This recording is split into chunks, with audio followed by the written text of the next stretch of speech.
of the really cool things about art and art history is some of our original things that we have were records of what was happening. So if you're looking at cave paintings or you're looking at hieroglyphics that Egyptians had in their tombs, you were looking at records. Art, a lot of time in history, was used to record a moment, a time period, happenings, things that were going on, so that people could keep track of those things and tell their stories. You are going to tell your story through this piece of artwork that you're creating. So here we go. We've got these are what we would call in bookmaking signatures. Now they are one piece of a book or one piece of paper that's folded to make multiple pages in the book. If you look at a back of a regular hardcover book spine, you're going to be able to separate out those signatures. You just created 6 signatures right here. Now we are going to glue these together so that we can have our book. So here we go. Bottle of Elmer's glue. One of the things you're going to need. The other thing you're going to need is an old gift card. Now this is the easiest way to make like a glue spreader so that you're going to get glue everywhere. So you just take your old gift card, a pair of scissors, and chop that up. Save all these parts because you're going to need another glue spreader probably at some point in your life once you realize how easy this is. So we're going to take our glue. We are going to just trace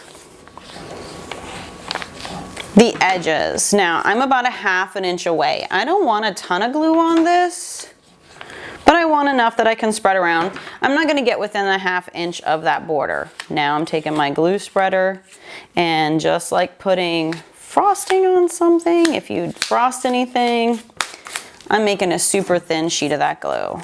So here we go.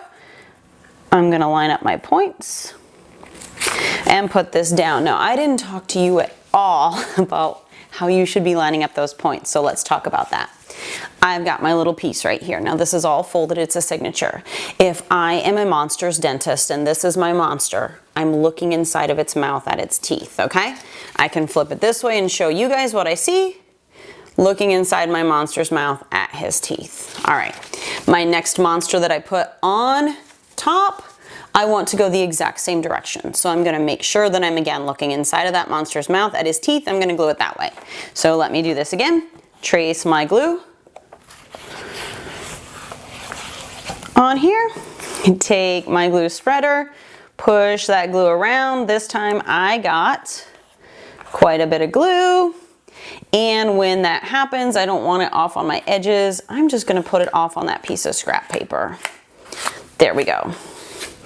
Save that glue spreader, take this monster, lay it down exactly the same way. And then I should have the two of them stuck together, just like that. Okay, so it's very important that they go to that same point for this book. All right, so I'm gonna go back to gluing those other two that I had glued together earlier. Gonna just keep doing this same process. So when I stick these two together, I'll have 4 together.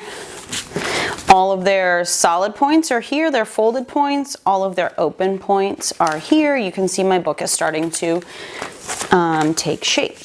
I'm gonna do the same thing.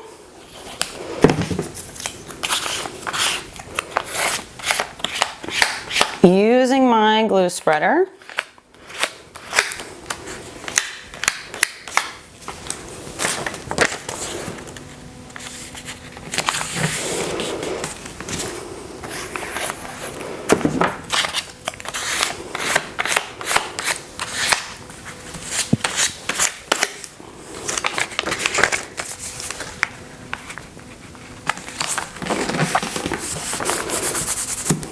There we go.